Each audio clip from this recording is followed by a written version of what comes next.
哎，你好姐，我能问你个问题，你单身吗？你有事儿吗？啊，是这样的，我是刚毕业大学生，然后呢，我想问一下姐姐，你谈没谈过弟弟这种类型的，像我这样的？没谈过弟弟啊。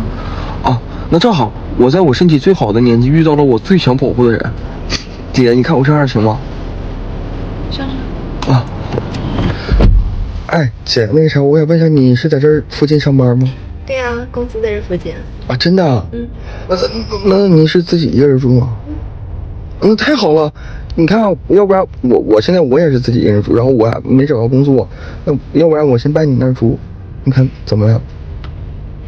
合适吗？这有啥不合适的？我还能去照顾你，帮你收拾卫生，给你做饭啥的，那不好吗？那你晚上有事吗？我晚上没事儿去。你会开车吗？